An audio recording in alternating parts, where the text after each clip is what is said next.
Hey everyone, welcome to my channel. In the previous video, we created a MobileNet SSD object detector. Now, it was detecting objects fairly well, but the problem was that sometimes it had overlapping objects, and it was not able to determine whether these are the same objects or they are different objects. So if we had just one cup, for example, it might show us as two cups, which is really bad if we want to count them or if we want to use that information.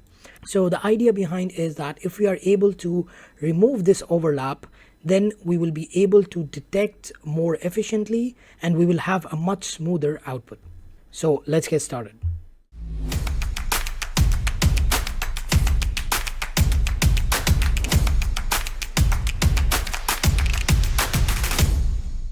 Okay, so before we start with the actual implementation, let me just explain a little bit. The method we are going to use is called NmS. And NmS basically sounds very scary because it is a technical term, but in fact it's very simple. NmS basically stands for Non-Maximum Suppression. And what that means is that, let's say I have these two boxes and both of them are detecting car. Now what I want to do is I want to remove the one which does not have a high threshold. So it will compare the threshold of these two boxes and it will suppress the non-maximum one.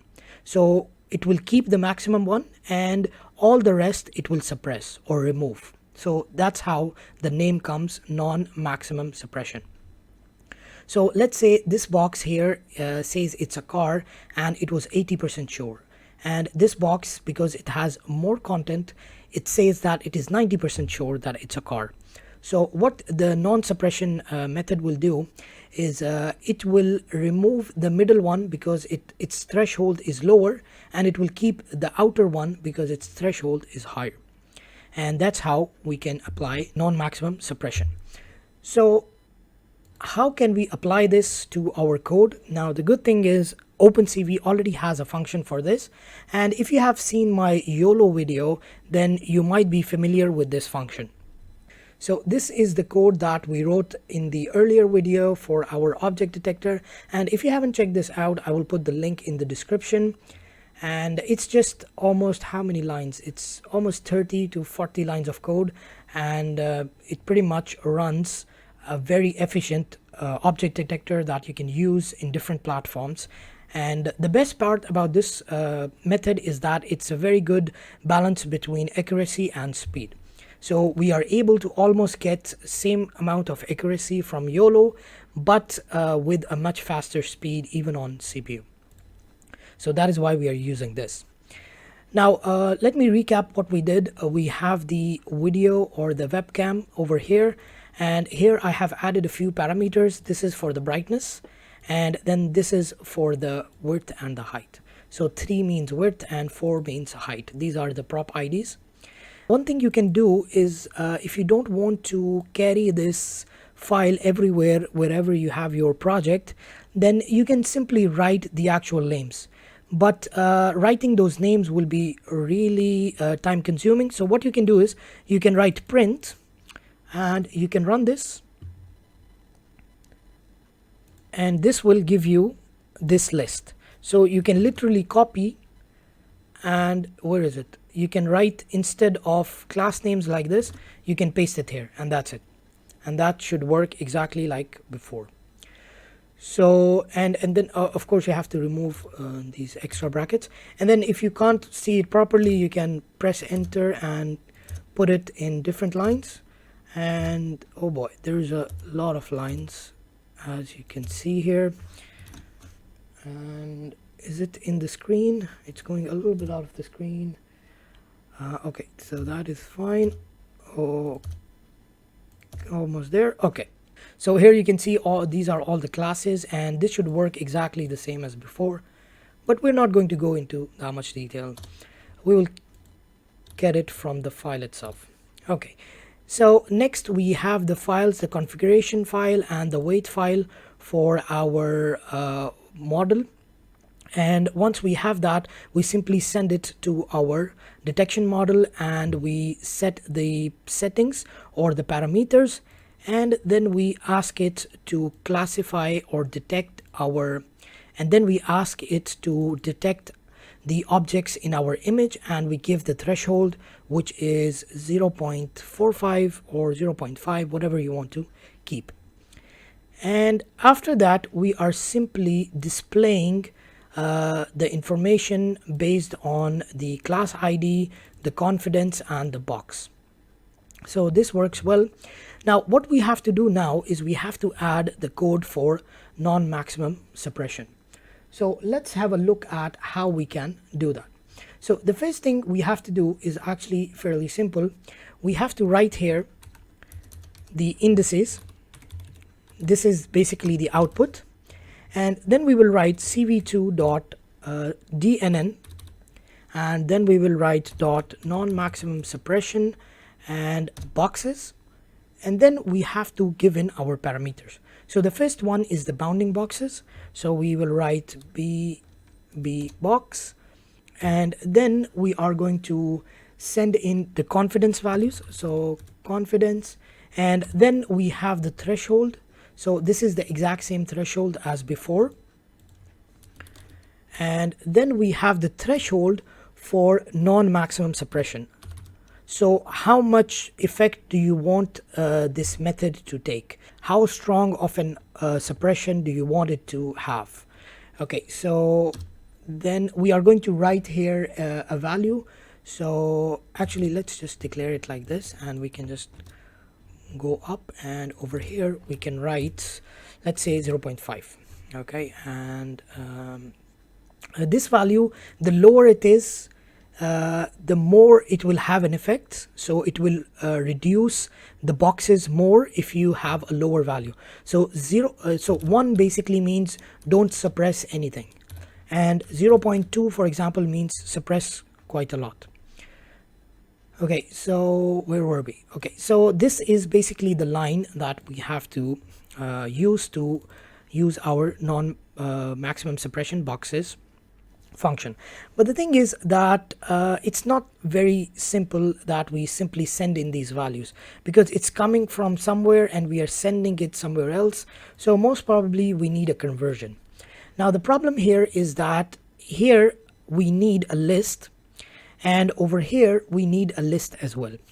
So the list over here should contain float values, and the list over here should contain bounding boxes as lists as well. So let's see what kind of values do we already have. So we will okay, we have print already, so we can write here type, and okay, let's print type, and we will also print the box itself. So we will print the box and the type. So let's see what that looks like. Okay, what is happening? Is it running main? Yes. Let's remove this. I think it's trying to run this, so maybe just remove that. Okay, we do have a value, so that is good. Okay, so because it's a webcam, it will keep giving us this. Okay, so what we have is a class tuple, and inside right now we don't have anything, most probably because it's not detecting anything. So whenever it detects, these are the box values. So it should be like this. So this is a list, and inside that we have another list in which we have our bounding box, but it's not actually a list, it's a numpy array. So we will convert this into a list. So here we are going to write let's say our bounding box is equals to list, and we will write here bounding box, and that should work. Let's run it. Okay, so this is basically coming from my webcam, and you can see that there's a lot of overlaps anyways, but we are looking at, yeah, so it is a list now. So this is a class list, and inside that we have our array. So you can see that we have this, but again it's numpy array, and I think that should be fine. We will try to run it. If it doesn't work, we will change it. Okay, and then we need to convert our confidence values as well. So let's print out the confidence values. So we have confidence values, and then we need to print the confidence values. Let's print that out.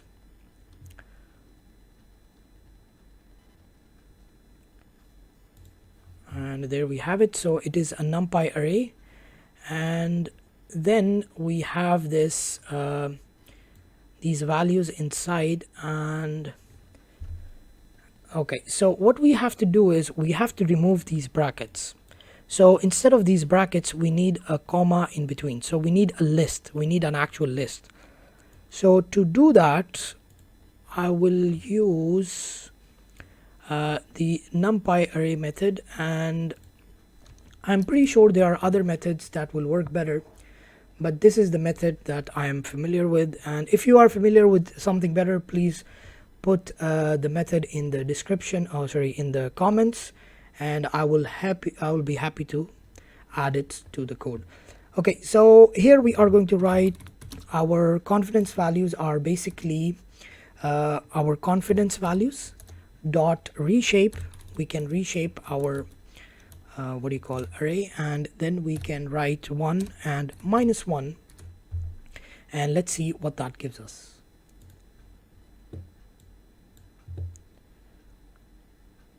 Okay, and we have now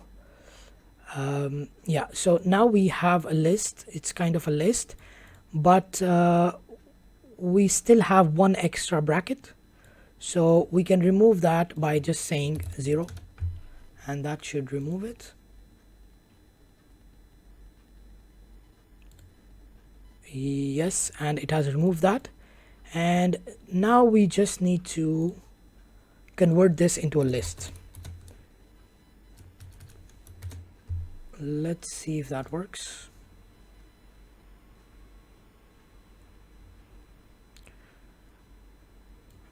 Okay, list object has no attribute flatten. Okay, so we need to hide all of this. We need to comment this out because we are going to use another method to print it, to display it. So let's see, and there we have it. So this is the format that we need. We need a list in which we have values of the confidence. So this is what we need. Okay, so that is good, but the point, one more thing is that we need to check what is each value inside of this. So for example, let's take the first value and we will print it. We will print the type of it. So let's print that out, and it's a class numpy float 32. So we just want it as float. We don't want to associate anything with numpy. So what we can do is we can write here map. So we want to map the values of float to our confidence values. So this will return a map. So we want a list, so we will write list over here. So now if we run this, class float, excellent. So this is what we need. Now it's pretty much ready to go to our non-maximum suppression function. So let's go up here and let's remove this, and let's comment this. And once we do that, let's print out the indices.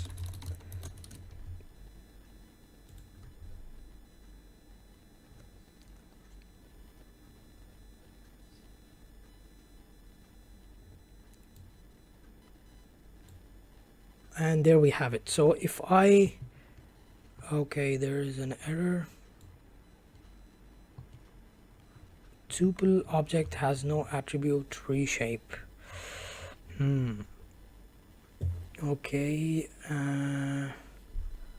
what can we do? Okay, let's change this to numpy.array, and let's try that. Did we import numpy? No, so we will import numpy as np. So let's run that. Okay, so now it's working. So basically we just made sure that it is a numpy array so that it has that functionality of reshape. Okay, so now it's giving us the indices, and the idea is that before sending it, we have the indices, and we have basically the bounding boxes. And what it does is it looks at all these bounding boxes, and based on their index values, it will return the ones that you should output. Okay, so it will eliminate all the ones that you should not include. So for example, the bounding box had 3 values, and 2 of them are unique and the third one is a repetition. So the indices will include only 2 of these, and it will tell which one to eliminate. It will not actually tell you, it will eliminate it and it will send you the output. So now what we can do is we can only output the ones that actually have the correct bounding box, that are not overlaps. So what we can do here now, here it's a little bit tricky, because we will have to write for I in indices, we are going to loop through these indices, and if you have seen, we have an extra bracket here. So for each of these values we have an extra bracket. So what do you do to remove that bracket? You just put a 0. So you write here I is equals to I0, and that will remove that bracket. So now we have the bounding box index. So what we can do is we can get the bounding box information. So we can say box is equals to our bounding box, and we want the bounding box at this index. Okay, so that will give us the information of our given index, and then we can write, let's say, x, y, w and height, and then we can write box 0, and then we can write box 1, 2 and 3, 3, 2 and 1, and then we can simply write the rectangle part here, and here we can write the x and y. So x and y, and here we can write the x plus width and the height plus y. So that should give us the correct bounding box. And should we try to run it? Let's run it.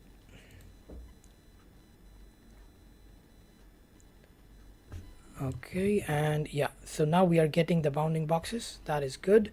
And now you can see that it's not that flickering. There is not much overlap.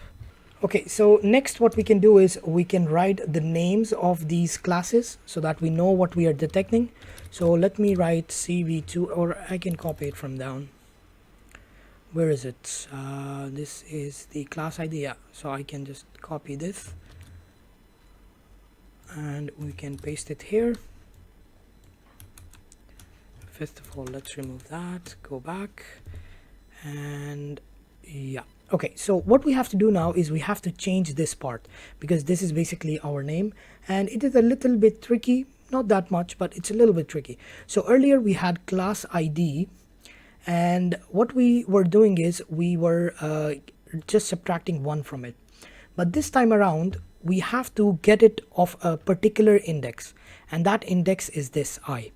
So we will say that from class IDs, we want the index I, and it already has an extra bracket.